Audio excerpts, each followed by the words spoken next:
నమస్తే. ఇన్నాళ్ళు నన్ను సపోర్ట్ చేస్తూ, ఎంకరేజ్ చేస్తూ మీ ప్రేమని నాకు అందిస్తున్న ప్రతి ఒక్కరికి కృతజ్ఞతలు. అలాగే ఈ వీడియో కూడా ఖచ్చితంగా మీకు ఉపయోగపడుతుంది. లైక్, షేర్ అండ్ సబ్స్క్రైబ్ చేసి మీ సపోర్ట్‌ని నాకు అందించండి. అలాగే ఈ వీడియో పట్ల మీకున్న అభిప్రాయాన్ని కామెంట్ సెక్షన్‌లో కామెంట్ చేసి తెలియజేయండి. ఇప్పుడు వీడియోని చూద్దాం.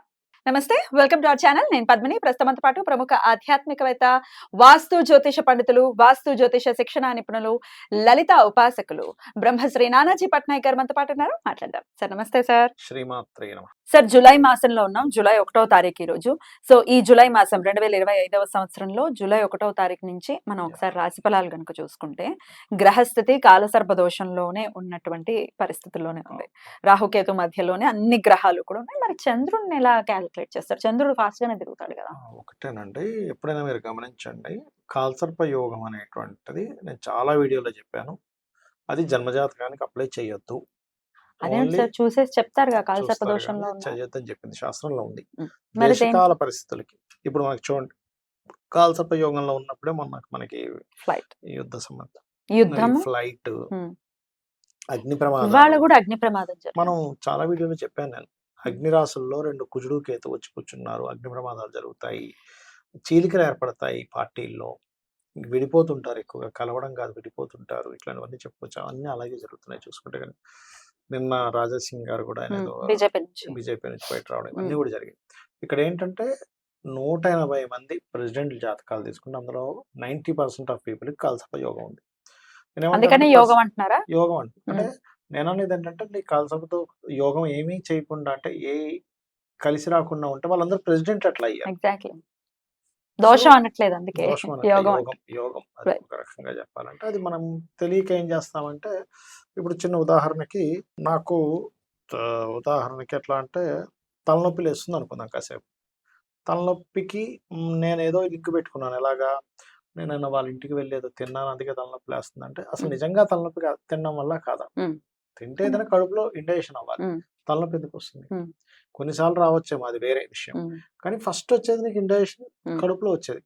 నాకు తలంతా దిమ్మగా ఉంది, నేను అక్కడికి వెళ్ళి ఏదో చేశాను, ఏదో తిన్నాను అంటే సంథింగ్ మన ఇంటర్ లింక్ పెట్టుకోకుండా రాంగ్ గా లింక్ పెట్టుకోకూడదు అంటున్నారు. పెట్టుకుంటున్నాం. ఈ కాలసర్ప యోగం కూడా అలాగే అలాగే ఉంటుంది. అలాగే రైట్ సార్. సో యోగంగానే కన్సిడర్ చేయాలి. మెగాస్టార్ చిరంజీవి గారికి కూడా ఉందండి. ఆయన చిన్న వ్యక్తి. ఒకసారి ఆలోచించండి. అంటే మన మధ్య ఉన్న వ్యక్తి గురించి చెప్తున్నాను నేను, ఎక్కడో ప్రెసిడెంట్లు దాకెందుకు బాబా ఆలోచించాలి మనం. సో నెగటివ్ గా ఆలోచించొద్దు. అయ్యో మేము కాలసర్ప యోగంలో దోషంలో ఉన్నా అనేది అందరికీ గుర్తుండేది. Right sir. అయితే మరి ఈ కాలసర్ప యోగంలోనే ఉంది, ఇది దేశ కాలమాన పరిస్థితుల మీద ప్రభావం చూపిస్తుంది అనేది మీరు క్లియర్ కట్ గా చెప్తున్నారు. మరి జన్మ జాతకంలో అంటే మన మామూలు సామాన్యుల విషయంలో ఇప్పుడున్నటువంటి గ్రహస్థితి ఎటువంటి రిజల్ట్స్ ఇవ్వబోతోంది? శని వక్రించబోతున్నారు. మరి ఆల్మోస్ట్ ఎన్నాళ్ళు వక్రిస్తారు సార్? 4.5 వక్రిస్తారు. 4 శని గాని, గురువు గాని, కుజుడు గాని ఎప్పుడైనా 4.5 months వక్రిస్తారు. రైట్. సో ఇన్ని మరి శని కూడా వక్రించబోతున్నారు కాబట్టి మరి ఎట్లా ఉంటుంది ద్వాదశ రాశులకి అనేది ఒక్కసారి మీ ద్వారా సార్. తప్పకుండా అండి. ఇక్కడ ఏంటంటే, ఇక్కడ డిఫరెంట్ కాంబినేషన్ ఒకటి జరుగుతుంది. ఏంటంటే, శని వక్రిస్తున్నాడు ఒకటి, రెండవది గురువు రాహుకి పరివర్తన కలిగి గురువు కుంభంలోకి వస్తున్నాడు పరివర్తన యోగంలో. ఎందుకంటే గురువు ఏమో రాహు నక్షత్రంలో ఉన్నాడు ఆర్ద్రాలో, రాహువేమో గురు నక్షత్రంలో ఉన్నాడు. దీన్ని నక్షత్ర పరివర్తన అంటారు. నక్షత్ర పరివర్తనలో ఉన్నారా ఉన్నారు గురు రాహులు? గురు రాహులు.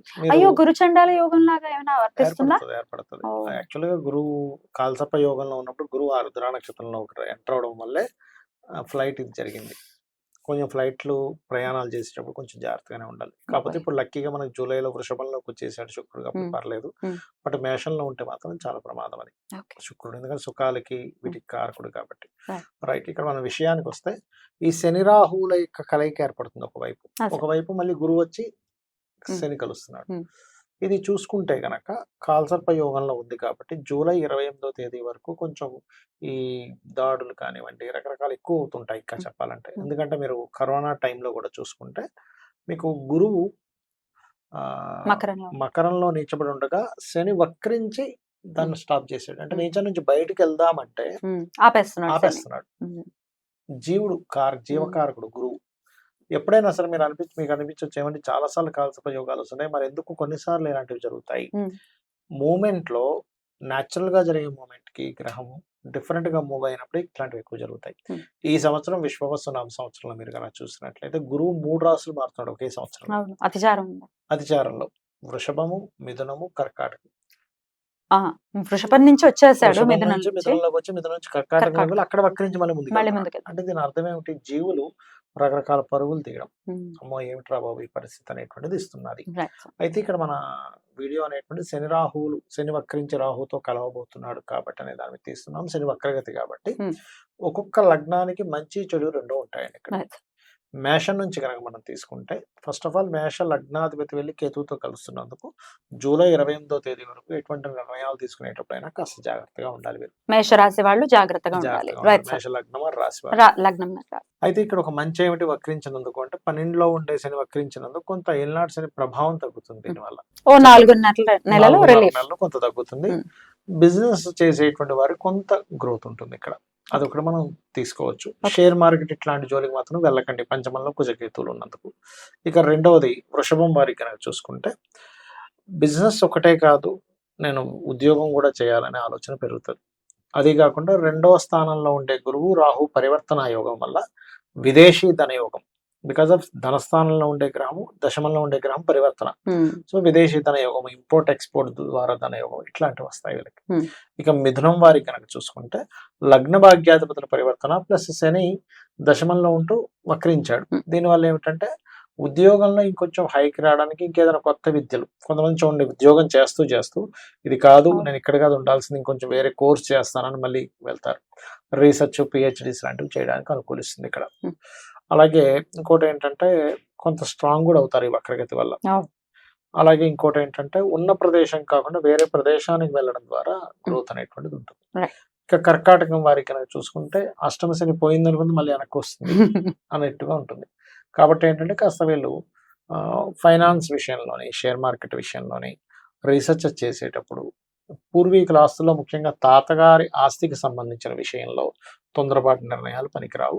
ఒక రకంగా శని వక్రగతి అనేది కొంత కొత్త ఇన్వెస్ట్మెంట్స్ పనిచేస్తుంది మళ్ళీ చెప్పాలంటే, కొత్తగా ఏదైనా ఇన్వెస్ట్మెంట్ చేయడానికి. ఇక సింహం వారికి కనుక చూసుకుంటే అష్టమ శనిలో ప్రస్తుతం ఉన్నది, అష్టమ శని తగ్గుతుంది ఇక్కడ. కాకపోతే లగ్నంలో ఉండే కుజకేతులు సప్తమంలో శని రాహువులు ఉన్నందుకు కొంచెం వివాహ సంబంధించిన విషయాలు ఇంకేమైంది సెట్ అయిపోయింది అనుకుంటుంది కాస్త మళ్ళీ ప్రొలాంగ్ అవుతూ ఉంటుంది. అలాగే సప్తమంలో రాహు ఉన్నందుకు ఇక్కడ పర్టికులర్ గా విదేశీ సంబంధాలు కుదురుతాయి. ఇక కన్యా రాశి వారికి కనుక చూసుకుంటే ఇక్కడ సప్తమంలో ఉండే గ్రహం వక్రించి 6లోకి వస్తున్నాడు. అంటే ఏమిటి? పార్ట్నర్స్ కానివ్వండి, జీవిత భాగస్వామి కావచ్చు లేదా బిజినెస్ పార్ట్నర్ కావచ్చు, వారు వీరి నుంచి కొంచెం డిటాచ్ అవ్వడం అనేటువంటిది వస్తుంది. సప్తమంలో వక్రించింది కదా గ్రహం. కాకపోతే 6లోకి రావడం పాపగ్రహాలు మంచిదే, శత్రుపై జయాన్ని వీటన్నిటిని ఇస్తుంది. ఇక తులవారికి గనక చూసుకుంటే ఆల్రెడీ సంతానం కోసం ఇబ్బంది పడుతున్నటువంటి వారు ఈ 4.5 నెలలు కొంచెం జాగ్రత్తగా ఉండాలి. ఆల్రెడీ రాహు ఉన్నాడు పంచమంలో, దాంతో శని వస్తున్నాడు. కొంచెం ఈ టైంలో ఆ డిలే అవ్వడం, కొంచెం అటువంటివి చేయకపోవడం మంచిది, కొంచెం జాగ్రత్తగా ఉండాలి. ఇక వృశ్చికం వారికి కనుక చూసుకున్నట్లయితే శని రాహువులు కలిసి చతుర్థంలోకి వస్తున్నందుకు వీళ్ళకి అర్ధాష్టమ శని అయిపోయింది అనుకున్నది కాస్త మళ్ళీ అర్ధాష్టమ శనిలోకి, శని స్థానంలోకి శని వస్తున్నాడు 4వ స్థానంలోకి. కాబట్టి వీళ్ళు ఏదైనా ప్రాపర్టీస్ తీసుకునే విషయంలోని, కన్స్ట్రక్షన్స్ చేసే విషయంలోని, ఎడ్యుకేషన్ విషయాల్లో కొద్దిగా జాగ్రత్త వహించాలి అనేటువంటి చాలా స్పష్టంగా చూపిస్తుంది. ఇక ధనస్సు వారు కనుక చూసుకున్నట్లయితే వీళ్ళకి అర్ధాష్టమ శని ఉన్నది తగ్గుతుంది. అంటే ఏంటి? కొంత మొండిగా కొన్ని పనులు చేపడతారు, కొంచెం వివాహం సంబంధించిన కొంచెం మూమెంట్ వస్తుంది వీరికి. ఇటువంటివి ఉన్నాయి చెప్పాలంటే. ఇక మకరం వారికి కనుక చూసుకుంటే ఫైనాన్షియల్ మ్యాటర్స్ విషయంలో జాగ్రత్తగా ఉండాలి. ఎందుకంటే 2వ స్థానంలో ఆల్రెడీ రాహు ఉన్నందుకు ఆన్లైన్ త్రూగా వీళ్ళకి ధనయోగం ఉంటుంది. కానీ ఎవరికైతే వీళ్ళు మెటీరియల్ పంపిస్తారో వాళ్ళు కొంచెం ఫైనాన్స్ ఆపడము, ఎందుకంటే శని వచ్చి 2లోకి వస్తున్నాడుగా.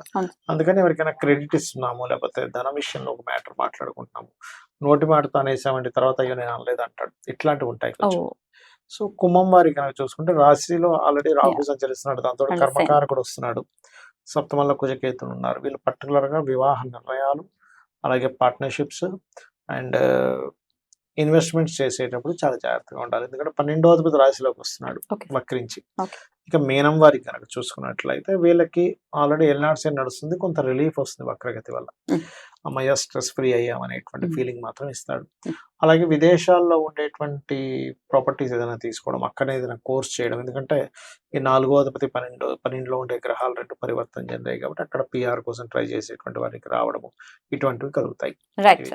మరి ద్వాదశ రాశుల వాళ్ళకి కూడా కొంతమందికి బాగానే ఉంటుంది, కొంతమందికి ఇబ్బంది పెట్టేటటువంటి పరిస్థితి ఉంటుంది అనేది ప్రిడిక్షన్. కాబట్టి అందరికీ పీస్ఫుల్ గా వెళ్ళాలి, అందున ఎటు చూసినా మరణం వెంటాడుతోందా అని అనిపిస్తోంది. అటు అగ్ని ప్రమాదాలు ఇందాక అవునండి. మాట్లాడుకున్నట్టుగా ఫ్లైట్ కానీ, యుద్ధాలు కానీ, ఇట్లా చాలా గందరగోళమైనటువంటి పరిస్థితుల్లో ఉన్నాం. కాబట్టి ప్రశాంతవంతమైన జీవితం అందరూ అనుభవించాలి అని అంటే ఏం చేయాల్సి ఉంటుంది ఈ 4.5 నెలలు? ఎక్కువగానంటే ఎప్పుడైనా మీరు చూసే ఉంటారు. అసలు శని రాహులు కలిసిన జాతకం చూడడానికి ఇష్టపడరు చాలా మంది పర్సనల్ చాట్‌లో. అరే అంటే భయపడతారు. అంటే ఆ కర్మ వీళ్ళకి కూడా అంటుకుంటుందని. ఎందుకంటే వాళ్ళు అంటుకుంటుందా జాతకం సార్? అంటుకుంటుంది. అందుకే గాయత్రి ఉపాసన చేయాలి. హ్మ్. అసలు జాతకం చూడడం అంటేనే వాళ్ళ కర్మ కొంత తీసుకున్నట్టే.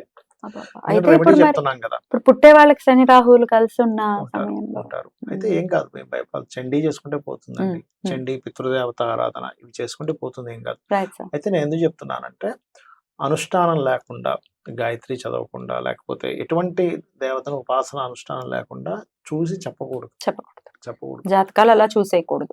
చూసేయకూడదు. హ్మ్. ఖచ్చితంగా అనుష్ఠానం ఉండాలి. కనీసం 2, 3 గంటలు మీరు జపం చేసుకోవాలి రోజు. బాబా! గోసేవో, జపము, మంచి పనులైనా చేయడం కనీసం చేస్తుండాలి. Right sir. చేస్తే దాని ప్రభావం తగ్గుతుంది. అయితే దీనికి రెమెడీ ఏమిటి అంటే ఒకటి గోవులకి హ్మ్. బెల్లం 4 ఉండలుగా చేసిన బెల్లం తినిపించడం శనివారాలు. చండీ పారాయణం ఇంట్లో వినడం గాని, హోమం చేసుకోవడం గాని వీటి వల్ల ఖచ్చితంగా ఇబ్బంది అనేటువంటిది తగ్గుతుంది. Right sir. సో గోసేవ అన్నిటి ఆన్సర్ చాలా రెగ్యులర్ గా మీరు చెప్తూ ఉంటారు కాబట్టి వారంలో ఒక్కరోజు శనివారం ఖచ్చితంగా ఈ పనిని పెట్టుకుని ఖచ్చితంగా ఈ 4.5 నెలలు కూడా అందరికీ ప్రశాంతవంతమైనటువంటి జీవితాన్ని పొందాలి అని మనస్ఫూర్తిగా కోరుకుంటూ చాలా అద్భుతంగా వివరించారు సార్. కృతజ్ఞతలు. శ్రీమాత్రే నమః.